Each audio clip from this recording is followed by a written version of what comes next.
अमेरिकी राष्ट्रपति Donald Trump के लिए दुनिया शायद एक गोल्फ कोर्स जैसी है, जहां हर समस्या के सामने एक गेंद रखिए, अपना पसंदीदा क्लब उठाइए और जोर से शॉट मार दीजिए।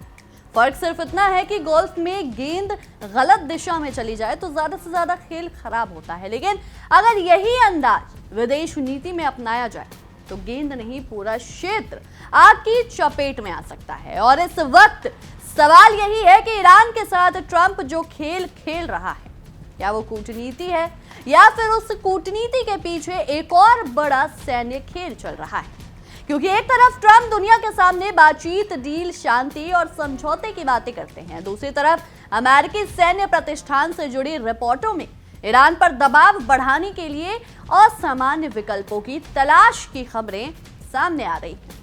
नमस्कार, मेरा नाम नंदिनी सिंह है और आप देख रहे हैं हमारा खास शो विश्व युद्ध।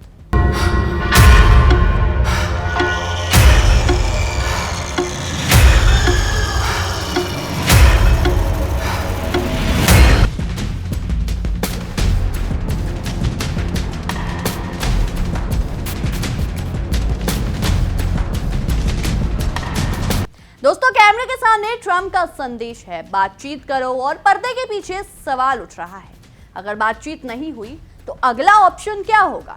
वाह ट्रंप साहब, कूटनीति भी आपकी, अल्टीमेटम भी आपका, और अगर बात ना बने तो बम भी आपका। बस एक चीज बाकी है, कोई उनसे पूछे कि इस पूरी कहानी में इंसान कहां है।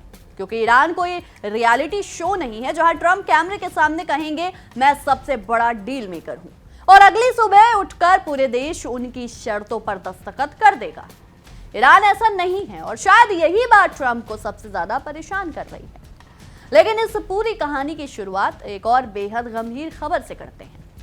अमेरिकी राष्ट्रपति की सुरक्षा को लेकर एक बार फिर बड़ा सवाल खड़ा हो गया है। कैलिफोर्निया में ट्रंप के रैंचो पैलोस वर्डेस स्थित गोल्फ क्लब के पास एक व्यक्ति को गिरफ्तार किया गया। अधिकारियों के मुताबिक संदिग्ध व्यक्ति गोल्फ क्लब के आसपास तस्वीरें और वीडियो बना रहा था और सुरक्षा व्यवस्था पर नजर रखता दिखाई दिया। उसके पास से 16 राउंड वाली मैगजीन और गोला बारूद बरामद हुई।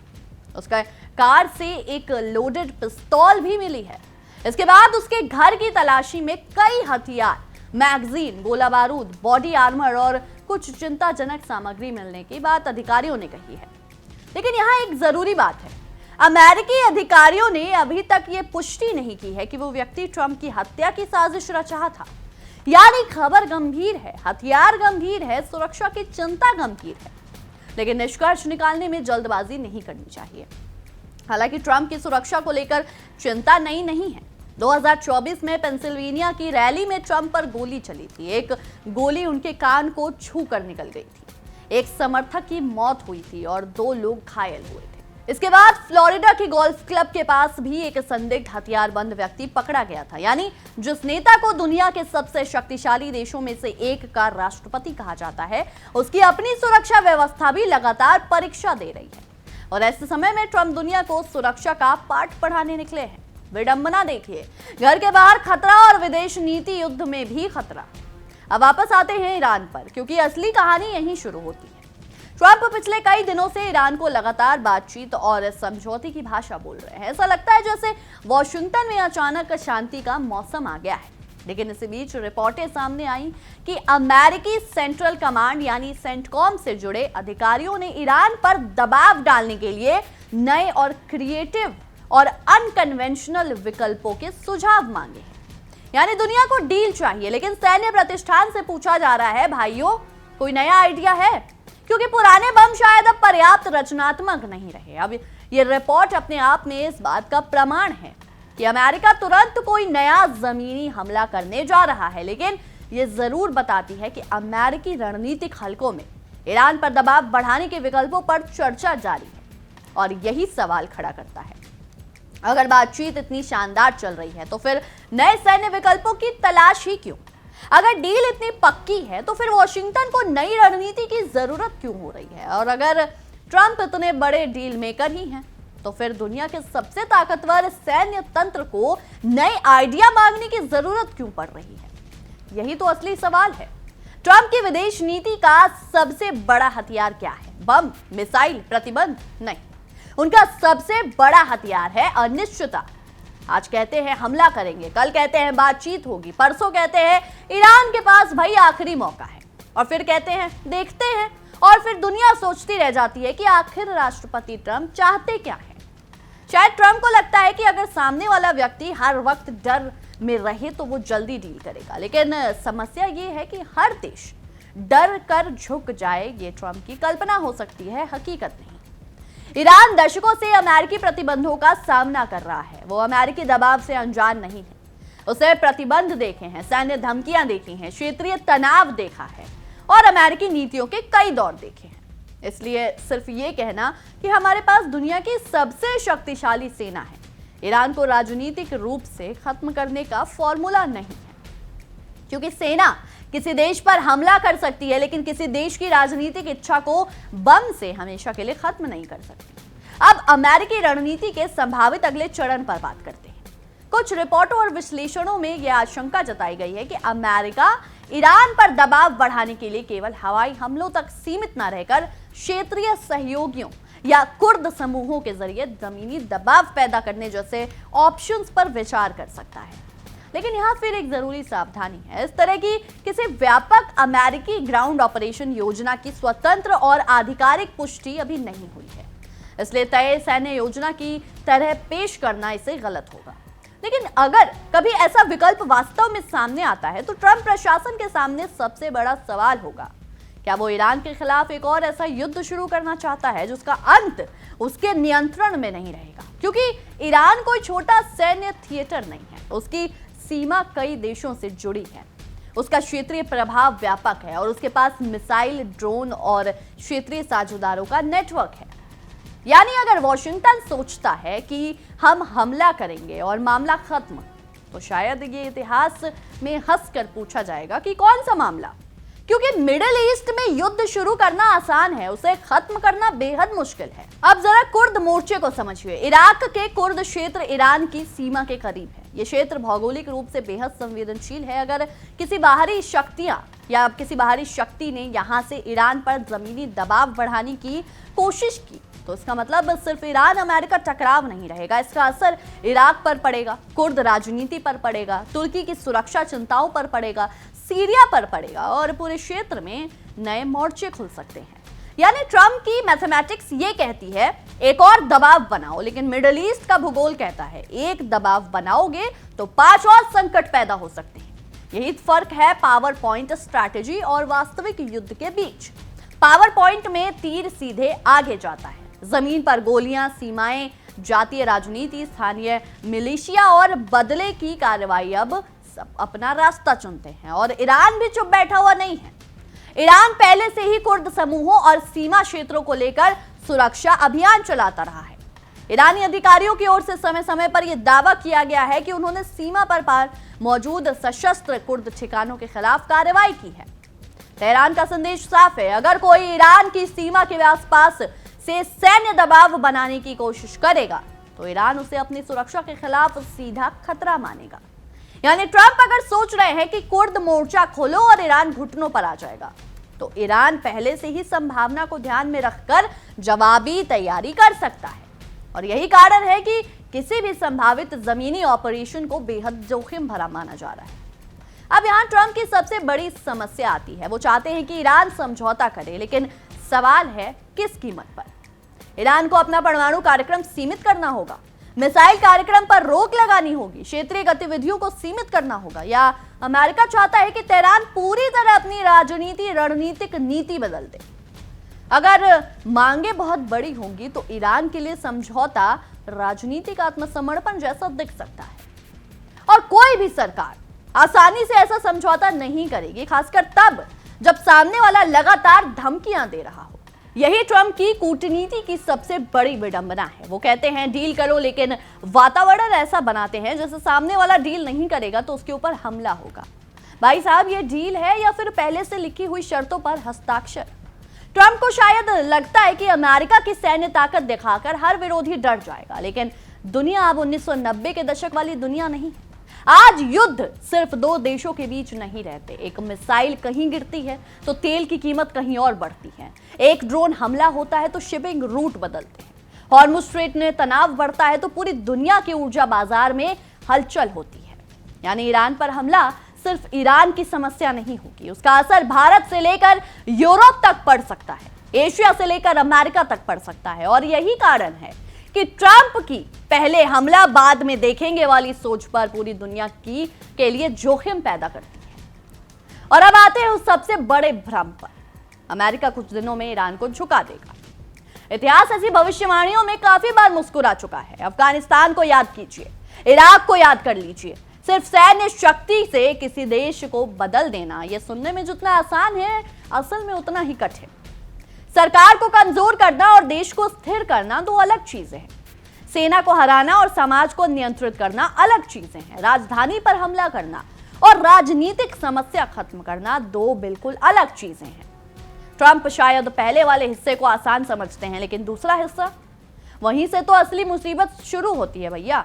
अब सोचिए, अमेरिका ईरान पर बड़ा हमला करता है, ईरान जवाब देता है, क्षेत्रीय सहयोगी सक्रिय होते हैं, इजराइल पर हमले बढ़ते हैं, इराक में अमेरिकी ठिकानों पर खतरा बढ़ता है, खाड़ी क्षेत्र में ऊर्जा ढांचों पर खतरा बढ़ता है, हॉर्मुज़ में तनाव बढ़ता है, तेल महंगा होता है, शिपिंग महंगी होती है, महंगाई बढ़ जाती है। और फिर अमेरिका में आम आदमी पूछता है, ये युद्ध आखिर किसके लिए था? तब ट्रंप क्या कहेंगे? डील शानदार थी, बस युद्ध थोड़ा लंबा हो गया। यही समस्या है, युद्ध शुरू करने वाला नेता अक्सर पहले दिन जीत की भाषा बोलता है, लेकिन युद्ध का असली बिल जनता भरती है, सैनिक भरते हैं, परिवार भरते हैं, अर्थव्यवस्था भरती है, और सबसे ज्यादा वो लोग भरते हैं जिनसे युद्ध के बारे में पूछा तक नहीं गया। अब जरा ट्रंप के डील मेकर ब्रांड को भी देखिए। ट्रंप को खुद को दुनिया का सबसे बड़ा डील मेकर कहना बहुत पसंद है, लेकिन डील मेकर की असली परीक्षा तब होती है जब सामने वाला आपकी शर्तें मानने से इनकार करे, जब सामने वाला कहे नहीं, जब आपका सहयोगी भी अपनी अलग शर्त रखे, जब आपका दुश्मन भी अपनी शर्त रखे, और जब दोनों आपको बीच में खींच ले। तब डील मेकर क्या करता है? क्या वो कहता है कि ठीक है अब बम गिराओ, या वो बातचीत जारी रखता है? या यही तो असली टेस्ट है। और फिलहाल ट्रंप की नीति बार बार उसी पुराने रास्ते पर लौटती दिखाई देती है। पहले अधिकतम दबाव यानी मैक्सिमम प्रेशर, फिर धमकी, फिर सैन्य विकल्प, और आखिर में बातचीत। मतलब पहले घर में आग लगाइए, फिर दमकल को बुलाकर खुद फायर ब्रिगेड का चेयरमैन घोषित कर दीजिए। और यही व्यंग ट्रंप की ईरान नीति पर सबसे ज्यादा फिट बैठता है, क्योंकि अगर बातचीत करनी ही है तो पहले बम की गिनती क्यों? अगर समझौता करना ही है तो सैन्य विकल्पों की सूची क्यों तैयार की जा रही है? अगर शांति ही चाहिए तो हर बयान में धमकी क्यों? क्योंकि डर के आधार पर कराया गया समझौता स्थायी शांति नहीं देता, वो सिर्फ अगले संघर्ष की तारीख आगे बढ़ाता है, पोस्टपोन कर देता है उसको। अब सवाल यह भी है कि क्या ईरान बिल्कुल निर्दोष है? बिल्कुल नहीं। ईरान की क्षेत्रीय नीतियों पर भी गंभीर सवाल है, उसकी मिसाइल नीति पर सवाल है, उसके क्षेत्रीय नेटवर्क पर सवाल है, उसकी परमाणु गतिविधियों को लेकर अंतर्राष्ट्रीय चिंताएं हैं। लेकिन किसी देश की नीतियों से असहमति का मतलब ये नहीं कि युद्ध ही एकमात्र जवाब है। कूटनीति का मतलब ये नहीं कि आप सामने वाले की हर बात मान ले। कूटनीति का मतलब है ऐसा रास्ता तलाशना जिसमें दोनों पक्ष युद्ध से ज्यादा समझौते में अपना हित देखें। और यही वजह है, यही वो जगह है जहां ट्रंप की मैं सबसे बड़ा डील मेकर हूं वाली राजनीति की असली परीक्षा होती है। अब इजराइल को भी इसी कहानी से बाहर नहीं रखा जा सकता। ईरान और इजराइल के बीच पहले से तनाव है। अगर अमेरिका और ईरान के बीच सीधा सैन्य संघर्ष बढ़ता है तो इजराइल भी इस टकराव का महत्वपूर्ण हिस्सा बनेगा। और अगर एक साथ कई मोर्चे खुलते हैं तो अमेरिका के लिए रणनीतिक स्थिति और कठिन हो सकती है, क्योंकि एक युद्ध को नियंत्रित करना अलग बात है, एक साथ कई युद्ध क्षेत्रों को नियंत्रित करना बिल्कुल अलग। और यही वजह है कि ट्रंप का सबसे शक्तिशाली अमेरिका वाला दावा जमीन पर पहुंचते ही कई सवालों में बदल जाता है। क्योंकि ताकत सिर्फ मिसाइलों की संख्या नहीं है, ताकत यह भी है कि आप संकट को कितनी दूर तक फैलने से रोक सकते हैं। अब वापस आते हैं संभावित ग्राउंड ऑपरेशन के दावों पर। कुर्द लड़ाकों का इस्तेमाल, सीमा पार दबाव, अमेरिकी एयर सपोर्ट और ईरानी ठिकानों पर हमले। सुनने में ये किसी हॉलीवुड युद्ध फिल्म की स्क्रिप्ट जैसा लगता है, लेकिन असली दुनिया में हर गोली के पीछे एक परिवार होता है, हर एयर स्ट्राइक के पीछे एक शहर होता है, हर सीमा पार अभियान के पीछे स्थानीय राजनीति होती है, और हर सैन्य गलती के पीछे वर्षों तक चलने वाली दुश्मनी हो सकती है। इसलिए किसी भी संभावित अमेरिकी जमीनी ऑपरेशन को फाइनल राउंड कह देना जितना सनसनीखेज सेंसेशनल है उतना ही खतरनाक भी, क्योंकि युद्ध का कोई फाइनल राउंड पहले से तय नहीं होता। कभी कभी पहला राउंड ही आखिरी नहीं बल्कि पहले राउंड के बाद अगले 10 सालों की शुरुआत हो जाती है। और ट्रंप को शायद यही समझने की सबसे ज्यादा जरूरत है। ईरान को बम से चुप कराया जा सकता है लेकिन हमेशा के लिए शांत नहीं किया जा सकता। ईरानी सैन्य ढांचों को नुकसान पहुंचाया जा सकता है लेकिन ईरानी राष्ट्रवाद को बम से खत्म नहीं किया जा सकता। किसी कमांडर को मारा जरूर जा सकता है लेकिन राजनीतिक विचारधारा को मिसाइल से समाप्त नहीं किया जा सकता। यही इतिहास का सबसे बड़ा सबक है। अब बात आती है अमेरिका की अपनी राजनीति की। ट्रंप के सामने घरेलू राजनीतिक दबाव भी है। वो खुद को मजबूत नेता दिखाना चाहते हैं। वो चाहते हैं कि अमेरिकी जनता उन्हें ऐसा राष्ट्रपति देखे जो दुश्मनों को झुकाता है। लेकिन विदेश नीति में मजबूत दिखना और सही फैसला लेना हमेशा एक ही चीज नहीं होती। कभी कभी सबसे मजबूत फैसला युद्ध शुरू करना नहीं, युद्ध रोकना होता है। कभी कभी सबसे बड़ी जीत ये नहीं होती कि आपने दुश्मन को हराया, सबसे बड़ी जीत ये होती है कि आपने हजारों लोगों को मरने से बचा लिया। लेकिन कैमरे के सामने ये जीत कम चमकदार होती है। उसमें धुआं नहीं होता, मिसाइल नहीं होती, बड़े बड़े सैन्य नक्शे नहीं होते, बस शांति होती है। और शायद यही समस्या है। शांति में ट्रंप के लिए हेडलाइन कम है ना, युद्ध में हेडलाइन ज्यादा है। अब एक और बात, अगर ट्रंप वास्तव में ईरान को समझौते की मेज पर लाना चाहते हैं तो उन्हें यह समझना होगा कि सामने वाला सिर्फ दबाव नहीं देखता, वो अमेरिकी विश्वसनीयता भी देखता है। अगर आज अमेरिका समझौता करे, कल प्रशासन बदल जाए और नई सरकार कहे पुराना समझौता खत्म करो, तो ईरान क्यों भरोसा करेगा? अगर एक तरफ बातचीत हो, दूसरी तरफ सैन्य धमकी हो, तो सामने वाला किस संदेश पर भरोसा करेगा? यही वजह है कि किसी भी संभावित समझौते को सिर्फ ट्रंप की व्यक्तिगत डील नहीं होनी चाहिए।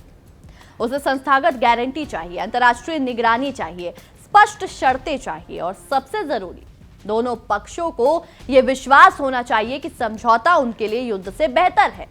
लेकिन फिलहाल अमेरिका की रणनीति में सबसे ज्यादा दिखाई दे रही है अनिश्चितता।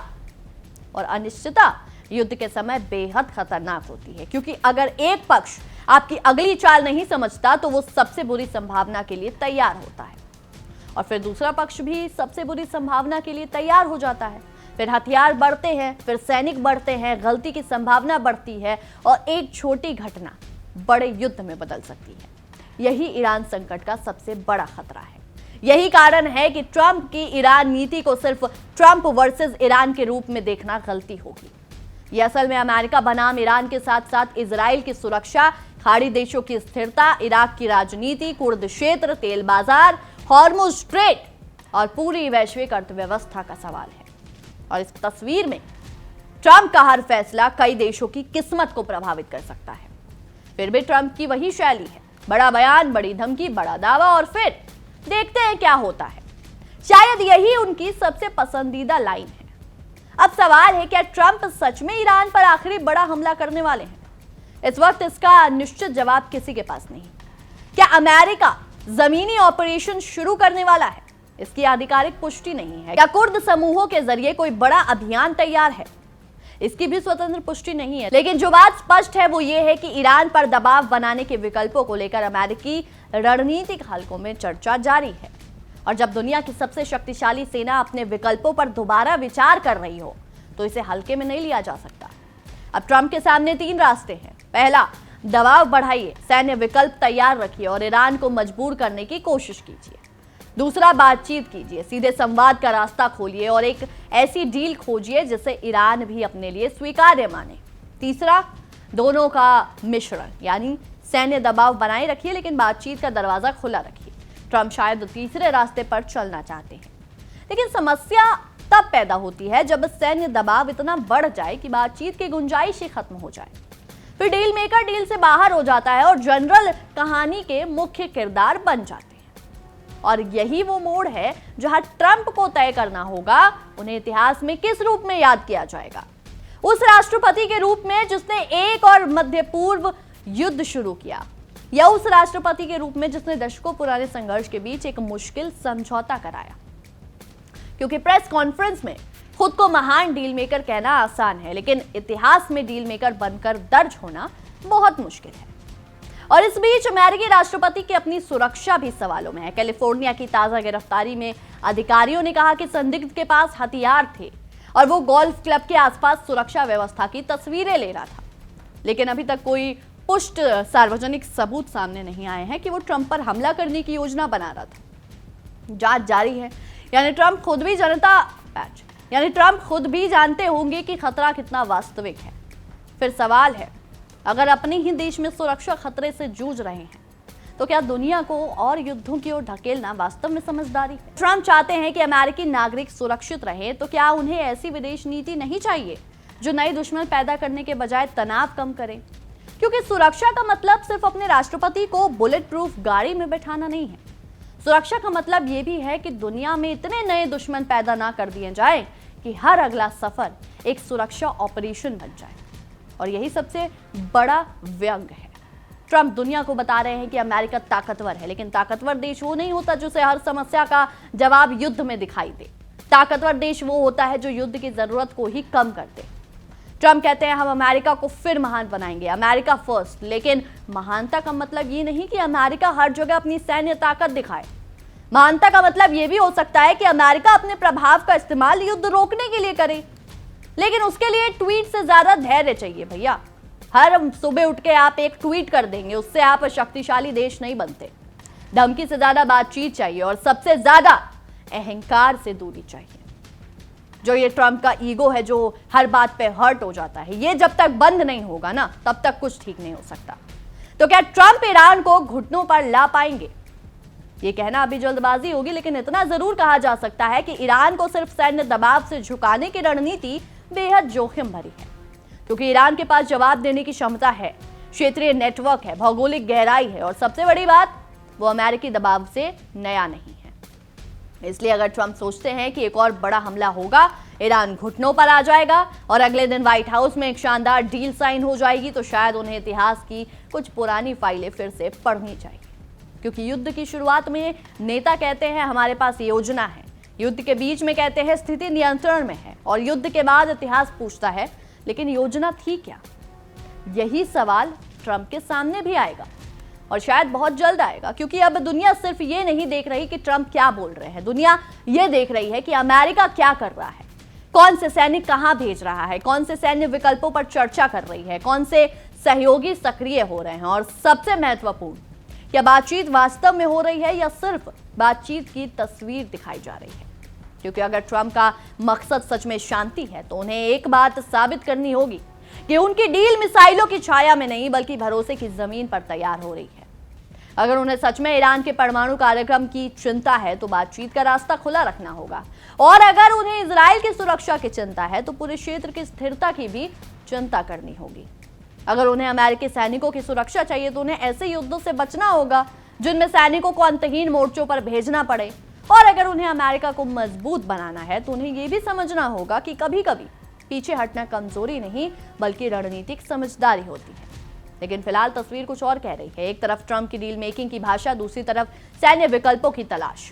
एक तरफ बातचीत का संदेश, दूसरी तरफ दबाव और धमकी। एक तरफ शांति की बात, दूसरी तरफ संभावित युद्ध की तैयारी पर चर्चाएं, और बीच में ईरान जो लगातार ये संकेत दे रहा है कि वो आसानी से अमेरिकी शर्तों के सामने झुकने वाला नहीं। यानी ट्रंप का फाइनल राउंड शायद अभी शुरू भी नहीं हुआ, और अगर शुरू हुआ तो जरूरी नहीं कि अंतिम राउंड अमेरिका के हिसाब से खत्म हो। बहरहाल हमारी आज की इस विशेष रिपोर्ट में इतना ही। आपकी इस विषय में जो कुछ भी राय है हमें कमेंट सेक्शन में जरूर साझा करें। तब तक के लिए देखते रहिए इंडिया डेली 24/7 और हमारा खास शो विश्व युद्ध। देखिए इंडिया डेली 24/7 अब आपकी स्मार्ट टीवी पर। इंडिया डेली मौजूद है सभी डिजिटल प्लेटफॉर्म पर लाइव और लगातार। इंडिया डेली 24/7 हर दिन राष्ट्र को समर्पित।